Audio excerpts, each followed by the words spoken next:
Hoje o El País tem uma entrevista, um artigo em que cita muito o Robert Paxton, que é um grande especialista em fascismo nos Estados Unidos. Aí, what could...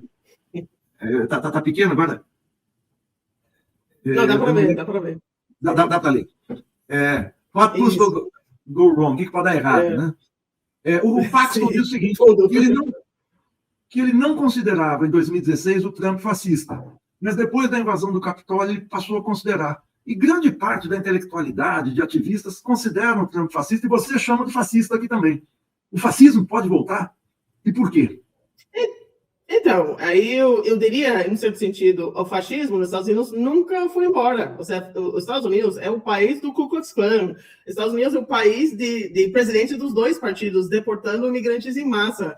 Os Estados Unidos é o país do complexo carcerário industrial, que tem mais jovens negros, homens no sistema carcerário do que nas universidades. Ou seja, Estados Unidos, também por ser um país que foi fundado na escravidão, na expoliação das terras dos povos indígenas, ou seja, tem já nas suas sementes algo fascista, né? O problema é que Trump ampliou e levou isso, porque Estados Unidos, por mais que você tenha esse contexto sempre no fundo, no background, digamos, do racismo, xenofobia, etc., mas o Trump, você tem pela frente uma série de instituições democráticas, o Congresso, a Corte Suprema, etc., e o Trump fez o erro, ou seja, para a classe dominante, de ameaçar esse plano de fundo das instituições democráticas, né? Através do que ele estimulou no dia 6 de janeiro de 2021.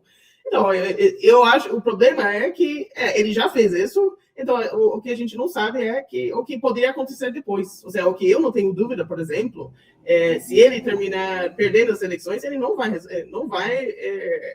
aceitar o resultado, vai ter outro nível, outra onda de ameaças a essas instituições democráticas que já por si são frágeis, né? Porque é uma institucionalidade que foi criada no século XVIII e nunca foi atualizado.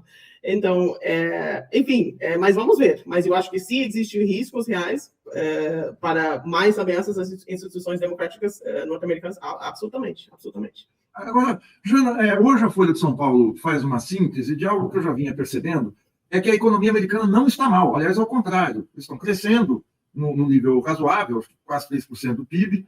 A renda real cresceu 12% desde 2019. A inflação, depois de uma alta em 2022, por causa da questão do petróleo e tal, está em 2,4%, está no nível aceitável. O salário real cresceu 4,4%.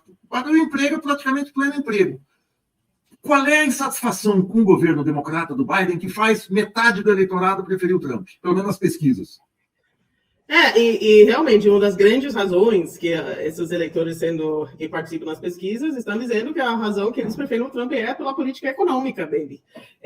E realmente, o que foi o seguinte, ou seja, na memória coletiva dos norte-americanos, aí eles lembram o que foi a última coisa que o Trump fez em matéria econômica, que foi dar aqueles cheques de ajuda emergencial para todos os americanos, ou quase toda a população americana, que foi algo, durante a pandemia, que foi algo que foi uma grande ajuda, que realmente ajudou a baixar os níveis de pobreza, ajudou, inclusive, melhorou a qualidade de vida de muitos trabalhadores.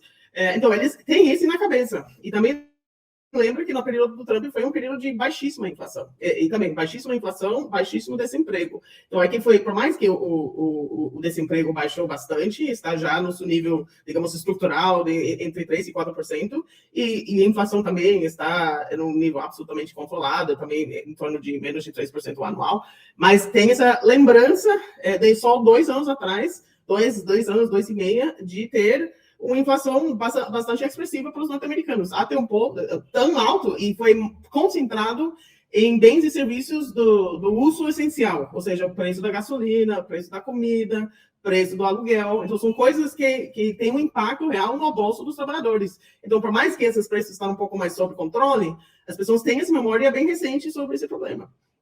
Então, é uma questão de percepção.